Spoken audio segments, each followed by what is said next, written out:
আল্লাহ তোমার দয়া পাবো বলে, আল্লাহ তোমার রহমত পাবো বলে, এ আল্লাহ আমাদের বিশ্বাস, আল্লাহ তোমার রহমত যারা পাবে তাদের গুনাহ ক্ষমা হয়ে যাবে। আল্লাহ তোমার রহমত যারা পাবে আল্লাহ তাদের রোজা কবুল হয়ে যাবে।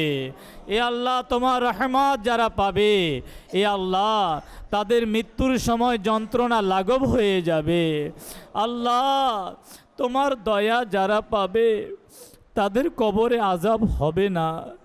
আল্লাহ তোমার দয়া যারা পাবে কাল কঠিন হাসরের ময়দানে যখন জমিন তামার হবে, আল্লাহ সূর্য মাথার উপরে থাকবে, আল্লাহ ওই সময় আল্লাহ তোমার বান্দা আরশে ছায়া পাবে।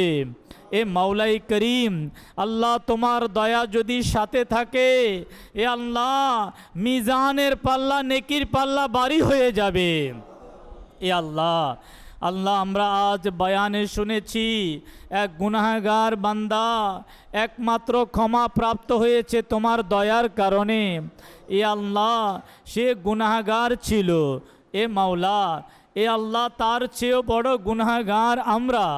এ মাওলাই করিম, এ আল্লাহ এ রমাদানুল মুবারকে যদি আমাদের গুনাহ ক্ষমা না হয়, মৌলা তোমার হাবিবের ফরমান, ওই ব্যক্তি বড়ই হতভাগা যে রমজান অতিবাহিত হয়েছে কিন্তু যার গুনাহ ক্ষমা হয়নি, ওই লোক হচ্ছে বড়ই হতভাগা।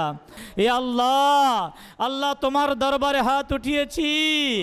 এ আল্লাহ, এ মাওলা, আজকে যাদেরকে তুমি ক্ষমা করবে আল্লাহ তাদের সাথে আমাদেরকেও ক্ষমা করে দাও।